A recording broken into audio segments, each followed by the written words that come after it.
তুমি কি কোরআন শরীফ পড়তে পারো? ও চাচি আম্মা ও কি দেখুন, আমার বোন কোরআন শরীফ সকলতা পারে।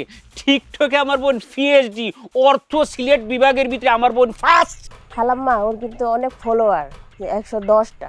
আপনি চুপ থাকেন, আমি আপনাকে জিজ্ঞেস করি। আপনার বোন কি বোবা? ও কি কথা বলতে পারে না? আমি ওর মুখ থেকে শুনতে চাই। আল্লাহ কি দেখুন মা, ওই সকলতার দিকে আমি আসি রে ঘর। আমার বোন ফার্স্ট ক্লাস পুরস্কার পাইছি তো, খোয়া লাগে নাইলে তো মনে হয় নিজের হয় না। বিসিএস ক্যাডার হলো কইতে হয়, আজকে আমি বিসিএস ক্যাডার। আমার বোন যে করবা ফার্স্টটা ফার্স্ট। কি ব্যাপার? আপনি কথা বলে যাচ্ছেন কেন? আমি যে আপনাকে বললাম চুপ থাকার জন্য, আপনি চুপ থাকেন, একটা কথা উত্তর দিবেন না আপনি। আচ্ছা মা, তুমিই বলো, আমি তোমার মুখ থেকে শুনতে চাই। তুমি কোরআন শরীফ পড়তে পারো? আম্মা, আমি মিথ্যে কথা বলতে পারি না। আসলে আমি যেটা করি সেটাই বলতেছি। আমি আসলে কোরআন শরীফ পড়তে পারি না, কিন্তু না আমি অনেক ভালো টিকটক করতে পারি। বলে চুরিয়া। থামো, তোমার মুখ থেকে আমি আর কিছুই শুনতে চাই না। তুমি কি পারো সেটা আমার বোঝা হয়ে গেছে। মেঘ, তুই যদি কিছু জিজ্ঞেস করা থাকে জিজ্ঞেস করতে পারিস। ওকে জিজ্ঞেস করার মতো কোনো মুডই আমার নেই। মা আসলে ভাই আল্লাহ ভাই সাহেব কিতা কইতাম, মাউইলে আগের যুগের তাইন কিতা বুঝবা, তাই নিলে ব্রিটিশ লটের যুগের তাইন টিকটক সম্বন্ধে বুঝছো না। এখন তো যারা টিকটক করে না, এটা কিতা মানুষ নি। এই যে একটা গান গায় না, উড়ি সুরিয়া পং পং পং পং, এগুলো যদি না বুঝে ভাই সব দুনিয়াতে সব নাউমান। এই যে ভাই, আপনি কিন্তু রীতিমতো আমার মাকে অপমান করছেন। দেখুন, আমরা ভদ্র পরিবারের লোক, আমার মা কি বোঝে না বোঝে সেটা আমি ভালো করেই জানি। আপনার কোনো অধিকার নেই আমার মাকে অপমান করার। মাহি, এই মাহি, তাড়াতাড়ি কানের মাথায় গেছস? আসসালামু আলাইকুম। কি সমস্যা তোর? কখন থেকে ডাকতেছে দিকে কানে শুনোস না? আমার বাসায় যে আমার হবু শাশুড়ি, হবু হাজবেন্ড আসছে, তুই কি দেখোস নাই? কেন এত লেট করছস? আপা, আমি কোরআন শরীফ পড়তেছিলাম, শেষের দিকে ছিলাম তো, না শেষ করে তো উঠতে পারি না, এই জন্য আসতে পারি নাই। একদম নাটক করবি না। তোকে কি আমি বাসায় কাজ করার জন্য রাখছি নাকি কোরআন শরীফ পড়ার জন্য রাখছি? তুই আগে আমার অতিথিকে আপ্যায়ন করবি, তারপরে তুই যা করার করবি। আপা মনি, আমি ভাবছিলাম জুস দিছি, কতক্ষণ তো আপনারা কথাবার্তা কইবেন, আমার এক পাড়া বাকি ছিল, তাই আমি পইরা উঠলাম। আমি তো ভাবছি আপনি যদি শুনেন আমি কোরআন শরীফ পড়তেছি আপনারও খুশি হইবেন, উল্টে তো আপনি আমার অনেক রাগারাগি করতেছেন। এই গোলামের ফুরি, ওই তো মুখ একটা বেশ লাগাই সতী তা তোর কইছিনি লাগাইতে বালা সাজার লাগি নামাজ পড়ো পড়ো, তুই কি টেকলা পড়স নিবে? নিমাঘারের ফুরি, আমার গরো খাস, আমার গরো থাকস, আমার বইনের সামনে আমরা সামনে তুই তারাইছ। রাস্তা পানির খবর নাই, ফল ফুডের খবর নাই, বেটি খালি নামাজ আর নামাজ। এই তুই জানুস না আমার বইনের সবরাতের রাতে 12 রেখাত নামাজ পড়তে হবে। আবাদির ফুরি, তোরে মনে হয় কিতা করতাম, ফাইলিং করে দিমু। এই যে ভাই, আপনি থামুন। আপনি কিন্তু রীতিমতো তাকে অপমান করছেন। কেন অপমান করছেন? হ্যাঁ, সে কাজের লোক, তাতে কি হয়েছে? সে তো মানুষ, তাকে এইভাবে করে আপনারা কথা বলতে পারেন না। আর এই যে আপনার বোন, আপনার বোনের মধ্যে কোনো আদর্শ চরিত্র আছে? আপনার বোন কিভাবে আমার মায়ের সামনে বসেছে আপনি দেখেছেন? মাথায় কাপড় দিয়েছে, তার মধ্যে ন্যূনতম ভদ্রতা আছে। সে কত সুন্দর পরোজগার একটা মেয়ে, সে দেখেছেন কত সুন্দর মাথায় কাপড় দেওয়া, কত সুন্দরভাবে সে কোরআন শরীফ পড়তেছিল। সে কাজ করেনি, সে এখানে খাবার দেনি, তাতে আমাদের তো কোনো সমস্যা হয়নি, আপনাদের কি সমস্যা? ভাই সাহেব এটা বুঝুই না নি, কাজর ফুরেন্টের যদি আপনি টাইট দিন না, সৌরে একবার দরাও খাইছিল বুঝছেন নি, তার মা আবার না রিপোস্ট করিয়া দিছে। ইতারে যদি টাইট আপনি না দিন না, মাথা তুটি যাব অকলতা খাইলেই তারে টাইট দেওয়া লাগে। কি তা গো, কাম করার ইচ্ছা আসেনি না, যাইতে কি গো বই? তামা, তুমি কোন পর্যন্ত লেখাপড়া করেছো? খালা, আমি তো বেশি দূর পড়াশোনা করতে পারি নাই, ক্লাস 5 পাস করছি।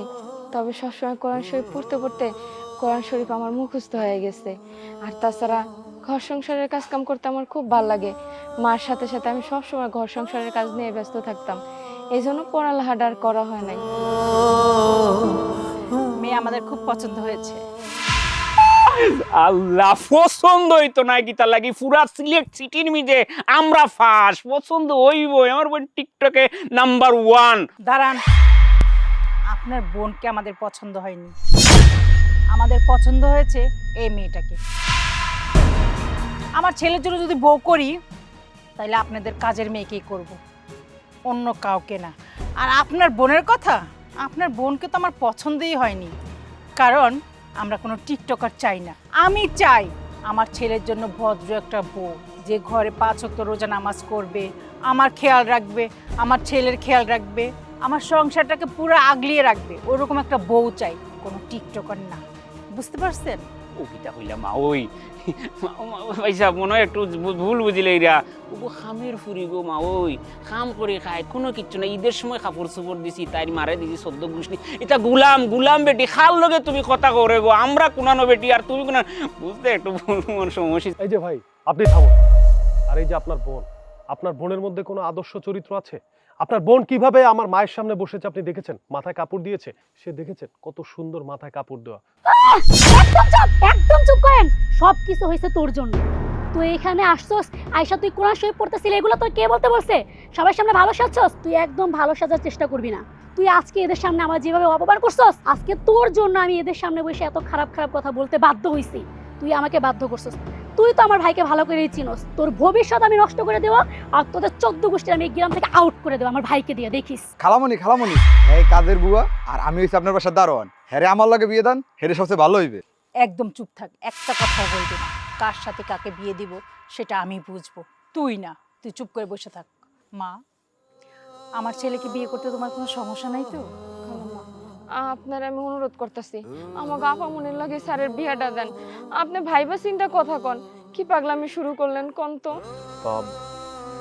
দেখুন, আমি আসলে কি বলবো আপনাকে, আমার মা যেহেতু আপনাকে পছন্দ করেছে, আমার কোনো সমস্যা নেই।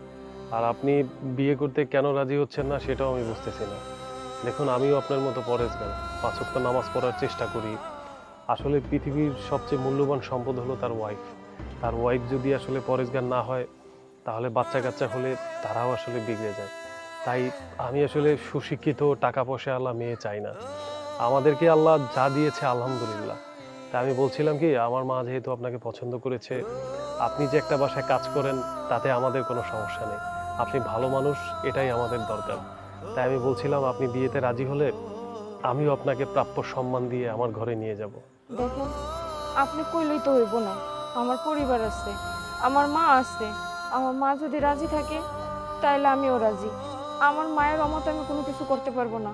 আপনি যদি এর অনুমতি নিতে পারেন আমার কোনো আপত্তি নেই। ঠিক আছে মা, তুমি কোনো চিন্তা করো না। আমরা তোমার ফ্যামিলির সাথে কথা বলবো।